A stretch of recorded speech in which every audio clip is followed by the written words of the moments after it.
अस्सलाम वालेकुम या अली मदद।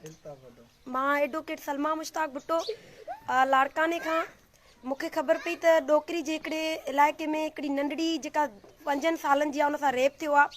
मां हिते पहुती आहे उन नंढड़ी वटि। तव्हां उन अजड़ी जी कंडीशन ॾिसो जेका हिन वक़्तु खट ते पई आहे। शर्म अचणु घुरिजे असांजे हद जे जेके ऐसे शोज़ आहिनि जेके इन वक़्तु मासूम ॿार जी FIR वठण लाइ तयारु कोन्हे। जेको चए थो जेसीं ताईं मेडिकल ॿुधाईंदी नंढड़ी ॾिसो हे नंढड़ी हिमल हिन वेचारी न्याणीअ सां कहिड़ी हालत आहे। हिन मासूम सां रेप थियो आहे ऐं रेप करण वारा जेका आहिनि रवायती जेको हिकिड़ो असां वटि हलंदो आयो आहे सिंध में त घर कारी करे भॼी वेंदा आहिनि। पोइ पुलिस प्रेशराइज़ कंदी आहे ठा कयो। हे मजबूर माउ पीअनि तां हिननि जी बेवसी हिन पीउ जे अखियुनि में पाणी ॿुधाए थो त अॼु बि जेके सिंध में इहे वाक़िया थियनि था हिननि जे पोयां कंहिंजा हथ आहिनि।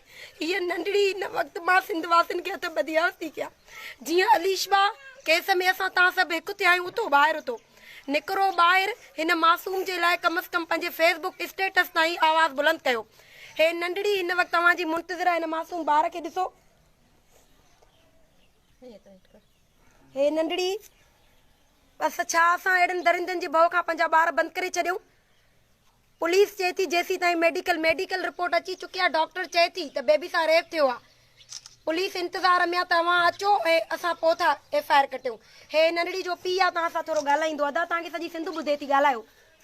मां चवां थो मुंहिंजी न्याणीअ सां जेको ज़ुल्म थियो आहे मूंसां इंसाफ़ कयो वञे। मूंसां कंहिं शइ जी बि का बि माना मदद हिमल ताईं न थी आहे। मुंहिंजी न्याणी आहे खट ते पई आहे। जंहिंखे चवां थो चवंदा डॉक्टरनि जी रिपोर्टूं अचनि हीअं अचनि। सूबेदार चए थो जेसि ताईं मूंखे माना रिपोर्ट न मिलंदी मां माण्हू न त छॾींदुसि। मूं ते ज़ोर पियल आहे। मां ग़रीब आहियां हिमल मां बेरोज़गार आहियां। नंढड़ा बच्चा आहिनि काॾों जी करे काॾों जी मूंसां ख़ुदा करण मूंसां मदद कई वञे। नंढड़ी हिन वक़्तु बेड ते खट ते पई आहे। ब्लीडिंग हली रही आहे। कोई बि हिननि वटि लड़ी न आहे आयो।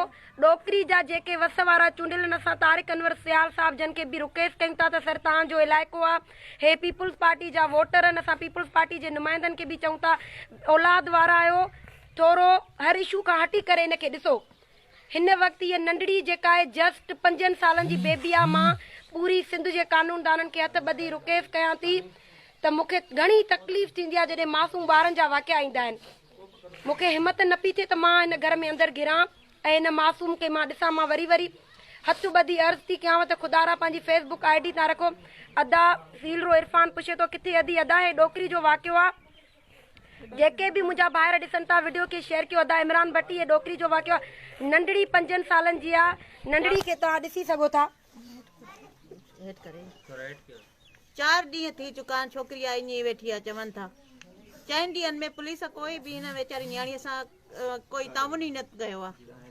SHO चए थो त रिपोर्ट एंटीरियम रिपोर्ट डॉक्टर ॾेई चुकी आहे। रेप थियो आहे। मां सिंधी भाइरनि गैरतमंद सिंधी भाइरनि खे अर्ज़ु कयां थी एडवोकेट सोबिया मल्हादी अवां नवाब शाह जो तमामु वॾो नालो आयो। हिन न्याणी लाइ आवाज़ उथारियो। डोकरी में हे वाक़ियो थियो आहे। नंढड़ी 5 सालनि जी आहे जंहिंसां रेप कयो आहे। हिकिड़ो भरिसां किराने शॉप में सैयद आहे चवनि था उन रेप कयो आहे। पर सॉरी टू से ज़ानीअ जो को बि मज़हब या कंहिं बि ज़ात सां तालुक़ु न आहे। हिन वक़्तु उहो माण्हू सिर्फ़ु रेबेस्ट आहे ऐं क्रिमिनल आहे। अदा मुख्तियार मुगेरी बिल्कुलु महिरबानी करे हिन न्याणी लाइ आवाज़ उथारियो। नसीराबाद जी पूरी अवाम खे हथ ॿधी रिक्वेस्ट कयां थी महिरबानी करे पंहिंजी टीम समेत हिन न्याणी वटि पहुचो। नसीराबाद में छा पर सिंध जो कुंड कड़च में आवाज़ उथारियो।